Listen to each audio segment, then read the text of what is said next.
Hello guys, welcome back. My self Bhanu अधिकारी। और आज हम लोग वीक इलेक्ट्रोलाइट को देखेंगे, है ना। स्ट्रॉन्ग इलेक्ट्रोलाइट तो हमने पिछली बार देख लिया था, एग्जांपल देख लिया था। यार एग्जांपल बहुत आसान था, बस समझने की दिक्कत थी। मैंने समझाने की पूरी कोशिश करी, तब भी समझ नहीं आता। तो फटाफट से डाउट डाल दो ना यार अपने कमेंट में। दिक्कत क्यों ले रहे हो कि भाई सर ये डाउट है? कोई दिक्कत नहीं, ठीक है। अब एक चीज देखना बेटा ध्यान से। मैं जब आपको कल स्ट्रॉन्ग इलेक्ट्रोलाइट का एग्जाम्पल करा रहा था, उस एग्जाम्पल में मैंने एक ऐसा पॉइंट बताया था आपको। सर मेरा मार्कर देखना खराब हो रखा है, कि दूसरे सर है मेरे मार्कर देंगे वो देखो। अरे ये ना बिहाइंड द सीन्स जो होते हैं वो पता है, एक्चुअली हमारी वीडियो से ज्यादा रोल तो उनका होता है ना। यार आते नहीं कैमरे में, बड़े शर्मा जाते हैं थोड़े, है ना। खैर thank you so much sir, आपका रोल दिखता नहीं है लोगों को, पर उनका रोल बहुत ज्यादा है। खैर बातों को छोड़िए। तो बेटा कल मैं जब बता रहा था आपको किसका, स्ट्रॉन्ग इलेक्ट्रोलाइट का, है ना। हम लोगों ने कल ग्राफ भी बनाया था, उसमें हम लोगों ने 3 एक्स्ट्रा ऐसे पॉइंट प्लॉट किए थे। अब उसके बाद मैंने इस ग्राफ की लाइन को लैम्डा नॉट एम निकालने के लिए एक्स्ट्रापोलेट किया था, यानी कि पीछे की तरफ खींचा था। यही मतलब होता है एक्स्ट्रापोलेट का मतलब, इसे पीछे खींच देना, है ना। एनसीईआरटी में एक लाइन एक वर्ड दे रखा है एक्स्ट्रापोलेट। किसी किसी बच्चों को इसका मीनिंग समझ नहीं आता, मतलब हमने इसको पीछे खींचा, तभी तो मेरे पास लैम्डा नॉट एम की वैल्यू आई थी, है ना।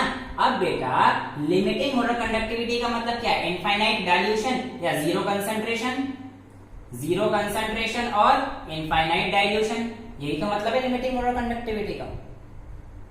समझ में आती है इतनी बातें? अब जब इतनी बात समझ में आ गई तो आप बेटा एक चीज देखो, ये स्ट्रॉन्ग इलेक्ट्रोलाइट के लिए था, है ना। अब इस स्ट्रॉन्ग इलेक्ट्रोलाइट को कई तरीके के होते हैं, जैसे कि NaCl, है ना, CaCl2, इसके अलावा MgSO4, ये स्ट्रॉन्ग इलेक्ट्रोलाइट है। और इनको हम लोग कैटेगराइज कर सकते हैं 1,1 इलेक्ट्रोलाइट, ये है 2,1 इलेक्ट्रोलाइट, ये है 2,2 इलेक्ट्रोलाइट। सर ये 1,1 2,2 क्या है? बेटा इसमें आयंस पे, इसमें देखो हर एक पॉजिटिव आयन पे हर एक नेगेटिव आयन, इसमें देखो हर 2 नेगेटिव आयन पे हर एक पॉजिटिव आयन है, इसलिए 2,1 इलेक्ट्रोलाइट लिखा है। इसमें देखो 2 Mg के 2 और 2, मतलब Mg ट्वाइस होता है, डाइवेलेंट है, SO4 भी डाइवेलेंट है, तो 2 तो 2 इलेक्ट्रोलाइट। और ताज्जुब की बात यह है कि जो 1,1 इलेक्ट्रोलाइट होंगे वो सभी सेम प्रॉपर्टी शो करेंगे ऑलमोस्ट। उनकी मोलर कंडक्टिविटी, उनकी लिमिटिंग मोलर कंडक्टिविटी सॉल्यूशन में सब कुछ सेम होगी, लगभग कांस्टेंट रहेगी, बराबर आएगी। यानी कि जो 1,1 इलेक्ट्रोलाइट होंगे, जैसे कि NaCl हो गए, KCl हो गए, तो इस तरीके के जो इलेक्ट्रोलाइट होंगे ना सेम वैल्यूज दिखाएंगे।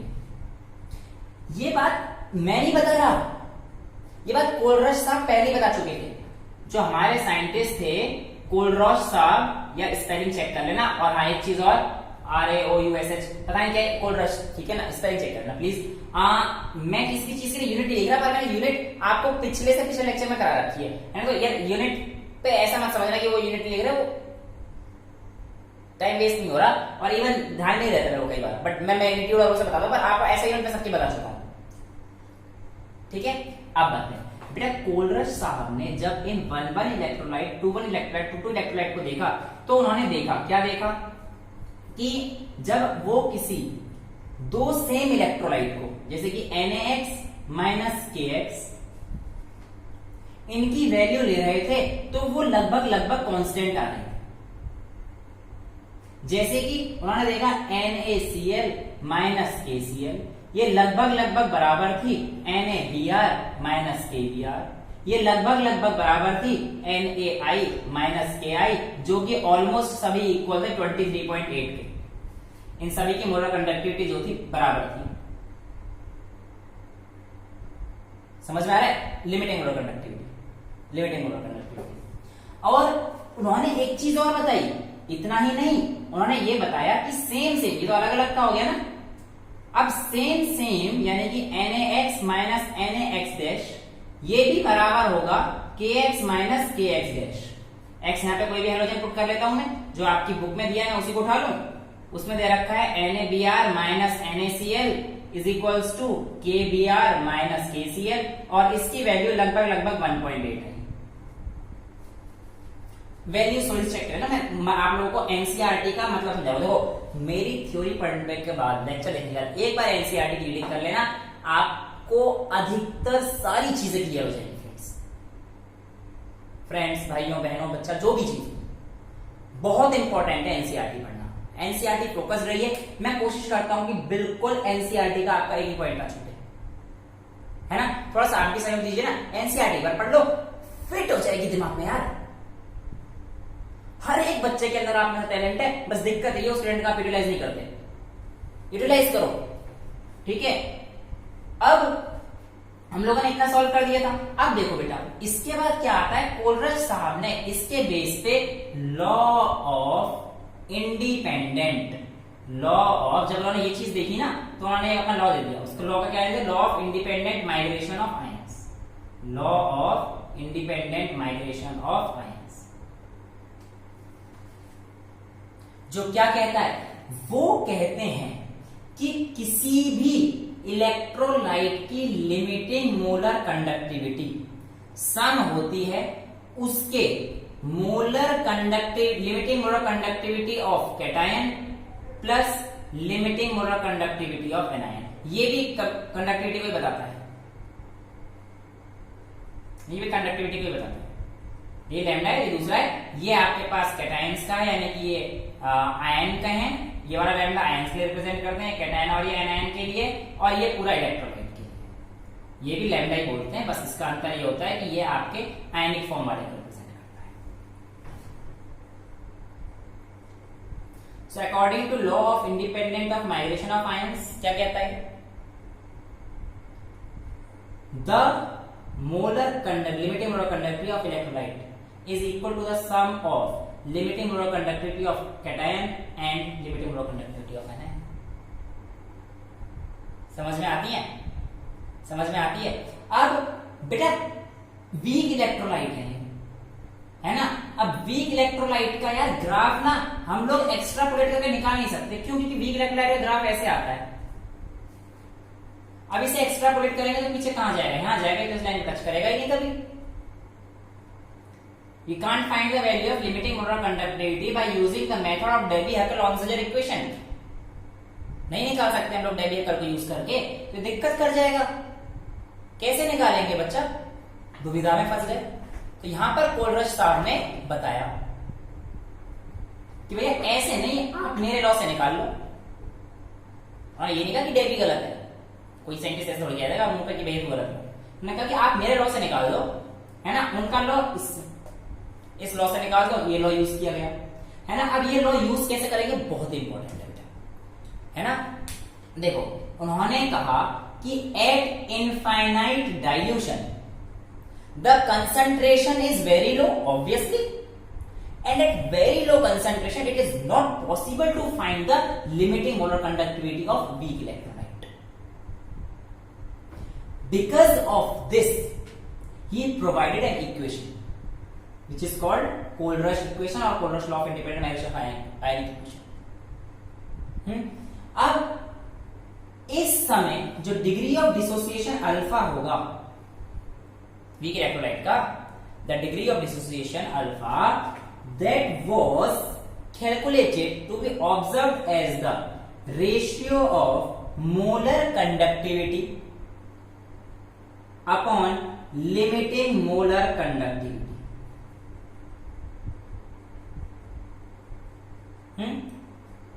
ये डिग्री ऑफ डिसोसिएशन हो गया भाई, कितने एक्सटेंट तक डिसोसिएट करेगा वो हमारे पास वैल्यू ली आई, alpha is equals to lambda upon lambda not M.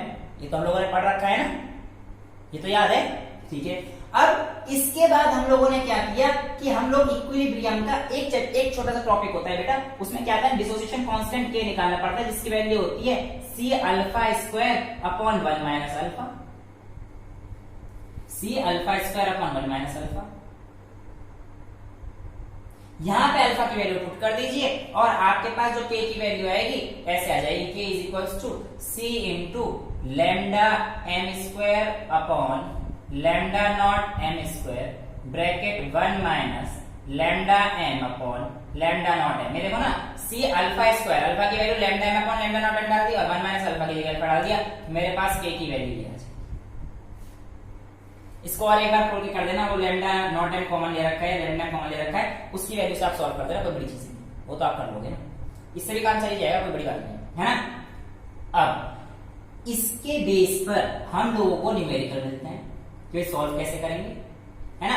एक चीज और है कि यहां पर जब ये law of independent migration of ions दे रहे थे तो इन्होंने एक चीज और बोली, क्या, कि अगर किसी भी इलेक्ट्रोलाइट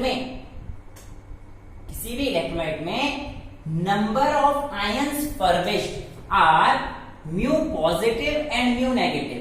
सपोज कीजिए कि हमारे पास जैसे CaCl2 है, अब ये जाएगा तो क्या देगा भाई, Ca2 पॉजिटिव का एक और 2 Cl नेगेटिव, है ना। तो उन्होंने कहा कि अगर हमारे पास आयंस फर्बिश्ड हो रहे हैं then the limiting molar conductivity is equals to mu not plus into lambda not cation, यानी कि म्यू नॉट क्या होगा, the number of cations that are being dispersed in the solution, है ना, प्लस म्यू नॉट एनआईएन का into lambda not anion का। तो यहां पर अगर मैं इसकी निकालूंगा CaCl2 की, तो बेटा कितना आ जाएगा, Ca का तो 1 ही है वैल्यू, तो 1 into lambda not of Ca plus 2 into lambda not of Cl, है ना। इससे हमारे पास वैल्यू आ जाएगी, लैम्डा नॉट निकालनी है तो। समझ में आता है इतनी चीजें? नहीं सर ये समझ में नहीं आ रहा, ठीक है, तो न्यूमेरिकल समझा देता हूं, फटाफट करें न्यूमेरिकल, है ना। एक क्या 2 3 है, इस पर 3 ये बताओ यहां तक समझ में आता है सब कुछ, कोई दिक्कत नहीं है, ठीक है। फटाफट से न्यूमेरिकल देखो बेटा। न्यूमेरिकल में आपसे कहता है कैलकुलेट कीजिए लिमिटिंग मोलर कंडक्टिविटी और टेबल का यूज कर लेना, पीछे जो आपकी दे रखी है भाई, मैं कोशिश करता हूं, पता नहीं किसकी दे रखी है आपको, एक तो MgSO4 की दे रखी है, MgSO4 और दूसरा दे रखा है CaCl2, ठीक है। अब उसने बोला है कि MgSO4 में जो आपके पास Mg का लैम्डा नॉट दे रखा है वो 106 दे रखा है, और जो SO4 का दे रखा है वो कितना दे रखा है बेटा, फटाफट से बोलो सर, वो दे रखा है 160, ये लैम्डा नॉट ऑफ SO4। अब बेटा MgSO4 का जो लिमिटिंग मोलर कंडक्टिविटी आपने निकालनी है, इसको दोगे तो कैसे निकालोगे, lambda not of Mg plus lambda not of SO4, इसमें तो कोई दिक्कत आएगी नहीं क्योंकि Mg की वैल्यू 106 दे रखी है और इसकी वैल्यू 160 दे रखी है, तो आप इसे सॉल्व कर देना 266 हो जाएगा, यानी कि लैम्डा नॉट आपने कैलकुलेट कर दिया MgSO4 का। CaCl2 की जो वैल्यू दे रखी है उसमें क्या क्या दे रखा है, देखो बेटा इसकी वैल्यू दे रखी है 119, देख लेना वैल्यू से चेंज हो सकता है ना, CaCl2 का कुछ और दे रखा हो, है ना, पर मेरे को यही है, और इसकी जो वैल्यू दे रखी है 76.3, समझ में आती है इतनी बात। अब इसका निकालेंगे तो कैसे निकालेंगे, lambda not of Ca plus, अब यहाँ पे Cl के 2 आयंस फर्बिश्ड हो रहे हैं, तो बेटा 2 इंटू ये लैम्डा नॉट ऑफ Ca दे रखा है और ये लैम्डा नॉट ऑफ Cl दे रखा है, तो 2 into lambda not of Ca, तो लैम्डा नॉट ऑफ Ca कितना रखा है 119, है ना, और ये कितना दे रखा है बेटा 76.3, बट ये हो जाएगा 2 इंटू 76.3, जिसकी वैल्यू कितनी आ जाएगी 119 प्लस 252.6, और ये कितना हो जाएगा 152 सॉरी, है ना, तो ये कितना आ जाएगा 271.6, ठीक है, समझ आती है इतनी बात। वो एग्जांपल हो गया। एक और एग्जांपल है बेटा, उसमें हमारे पास क्या आता है कि लैम्डा नॉट आपको दे रखी है, 3 वैल्यूज दे रखी है ना, इस बार आपको दे रखी है लैम्डा नॉट ऑफ NaCl की दे रखी है, और एक दे रखी है HCl की, और एक और दे रखी है जनाब की NaAC की दे रखी है। लैम्डा नॉट सबकी वैल्यूज दे रखी हैं, और आपसे पूछ रहा है लैम्डा नॉट HAC की कितनी होगी। अब पहले AC का बवंडर क्या है ये समझ लेते हैं बेटा। AC बताना चाह रहा है, एक्चुअली AC का मतलब यहाँ पे CH3 नेगेटिव से है, हाँ ये एसिटिक एसिड हो गया, ये सोडियम एसिटेट हो गया, तो ये AC इज द एसिटेट है, AC इज द CH3 ठीक है ना। तो AC देखो यार, NCERT मतलब हर एक चीज पता होनी चाहिए। अब देखो इसका मतलब हम लोगों को इसकी वैल्यू दे रखी है, इसकी वैल्यू जो है ना फिक्स होती है यार। अब थोड़ा बहुत डेटा इधर उधर हो जाए तो चेक करना पड़ेगा, मैं बिल्कुल सही सिखा दूंगा, है ना। अब डेटा इतना तो मैं कोशिश करता हूँ कि बिल्कुल NCERT का लेके चलूं, बट कभी कभार थोड़ा इधर उधर हो जाता है, उसके लिए आई एम सॉरी। और 425 पॉइंट इसकी दे रखी है, लैम्डा नॉट HCl की 425.9 दे रखी है शायद, और लैम्डा नॉट NaAC की 90 है। बेटा देखो वैल्यूज तक कुछ भी हो आपको मैथ आ जाना चाहिए। मैं कोशिश करता हूँ कि बिल्कुल एनसीईआरटी वाली हो, बट कभी बार तो इधर हो सकता है, इंसान तो मैं नहीं हूँ। ठीक है, thank you for your cooperation. आगे चलते हैं। इतनी वैल्यू दे रखी है और हमसे पूछा है कि लैम्डा नॉट HAC कितना है, यानी कि limiting molar conductivity of acetic acid कितना है। देखो बेटा जब भी ऐसे क्वेश्चंस आएंगे आप एक चीज दिमाग में हमेशा याद रख लेना, क्या कि इसका जो आंसर आना है वो इन्हीं को यूज करके आना है, यानी कि हम लोग इसी को यूज करने वाले हैं। ठीक है, अब इसका यूज कैसे करते हैं, देखो इन तीनों को यूज करके हमें ये बनाना है। ठीक है सर, अगर आप कह रहे हो तो बता दीजिए कैसे होता है। देखो बेटा लैम्डा नॉट NaCl को आप लिख सकते हो limiting molar conductivity of Na plus limiting molar conductivity of Cl minus, लिख सकते हो ना। सिमिलरली लैम्डा नॉट HCl को आप लिख सकते हो बेटा कि lambda naught H plus lambda not of Cl minus, ये भी लिख सकते हैं। सिमिलरली NaAC को आप लिख सकते हो, लैम्डा नॉट NaAC को आप लिख सकते हो कि lambda naught Na plus lambda not of AC minus. ये कुछ भी नहीं, तोड़ ही कर रहा हूं बेटा इन्हें। जैसे NaCl को तोड़ दिया तो Na positive plus Cl negative देगा, HCl को तोड़ा तो H प्लस Cl नेगेटिव देगा, NaAC को तोड़ा तो Na पॉजिटिव AC नेगेटिव देगा। सिमिलरली इसको तोड़ूंगा तो क्या देगा, H प्लस AC नेगेटिव। तो बेटा आपसे ये तो पूछ रहा है कि lambda H plus lambda not AC negative, इसका कितना होगा, है ना। आप इन्हीं को यूज करो, इन्हीं को यूज करो। इन सब की वैल्यू दे रखी है, NaCl की 126.4 होती है, HCl की 425.9 होती है, और NaAC की होती है 91। ठीक है, ये वैल्यूज आपको गिवन है। अच्छा अगर आप लोग बेटा इन सबको ऐड कर दोगे तो वैल्यूज कितनी आएंगी, देखें देखो Na और Cl जब ऐड करेंगे तो इन सबको तो हम लोग डायरेक्टली प्लस कर देंगे, बट अगर मैं ऐड करूंगा तो 2Na 2NaH और नेगेटिव में क्या जाएगा 2Cl AC माइनस, कुछ भी नहीं बना, ऐसा तो बिल्कुल नहीं बना। अगर हमें ऐसा बनाना है तो हमारे पास सिर्फ H पॉजिटिव और AC नेगेटिव बचना चाहिए। यहाँ इन पूरी इक्वेशन में से एक तरफ H पॉजिटिव और ये AC नेगेटिव बचना चाहिए। अब ऐसा करने के लिए हम क्या कर सकते हैं बेटा, ऐसा करने के लिए आप इस इक्वेशन को, पहली वाली इक्वेशन को फ्लिप कर दो। है सर, फ्लिप मतलब बेटा इसे ऐसे घुमा दो और इसकी वैल्यू माइनस की हो जाएगी। या आप लोगों को मैंने standard oxidation potential reduction potential change करते हुए भी सिखाया था कि अगर हम लोग रिवर्स करें तो साइन माइनस के जाते हैं सारे। तो इस वाली इक्वेशन में ऑन रिवर्सिंग सारे साइन माइनस के हो जाएंगे, ये माइनस का आ जाएगा, ये माइनस का आ जाएगा, और ये वैल्यू भी माइनस की आ जाएगी। अब जैसे ही लैम्डा नॉट माइनस का है, ये Na और ये लैम्डा नॉट Na प्लस के कट गए, ये माइनस का Cl कट गया और ये माइनस का Cl कट गया, आपके पास क्या बचा, लैम्डा नॉट H पॉजिटिव और लैम्डा नॉट AC माइनस। यानी कि ये वैल्यू माइनस कर दीजिए, इन दोनों को प्लस कर दीजिए, तो जो आपके पास वैल्यू आएगी वही आंसर होगा। तो यानी कि आपके पास बचेगा lambda not of H positive plus lambda not of AC negative is equals to 425.9 plus 91 minus 126.4 is equals to 390.5 answer आता है एसिटिक एसिड का, और ये बिल्कुल सही है।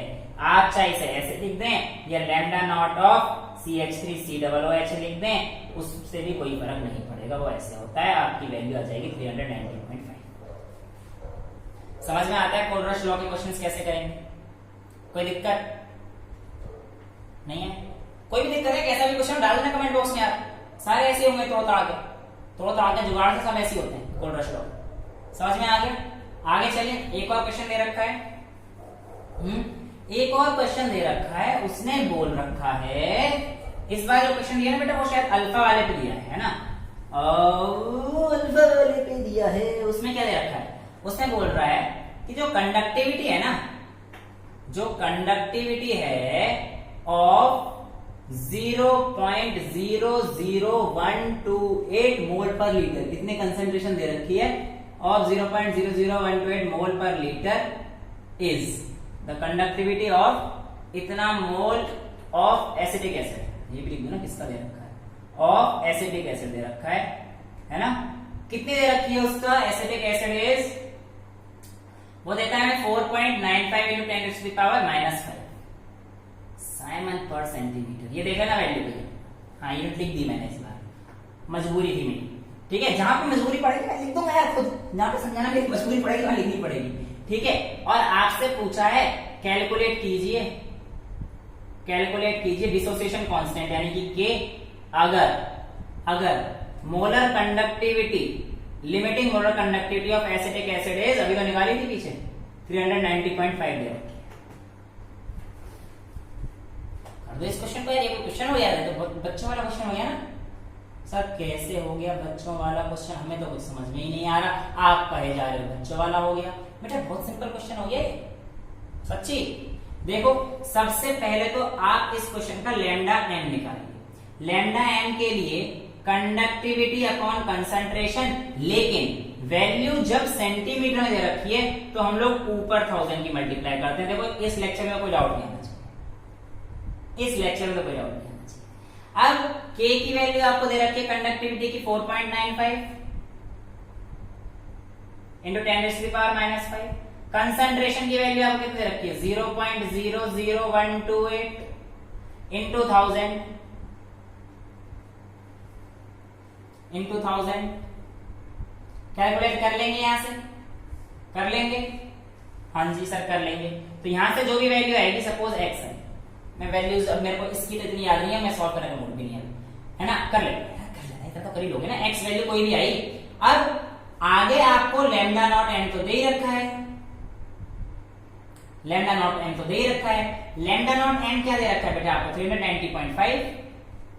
तो आपको एक और चीज पता है कि अल्फा की value lambda m upon lambda not m होता है। जस्ट पहले कुछ देर पहले बताया मैंने, lambda m upon lambda not m, है ना। तो इसकी जो वैल्यू आएगी लैम्डा नॉट एम की x जो आपने निकाल ली अपॉन लैम्डा नॉट एम आपको गिवन है 390.5, यहां से निकाल लेना, आपके पास डिग्री ऑफ डिसोसिएशन आ गया।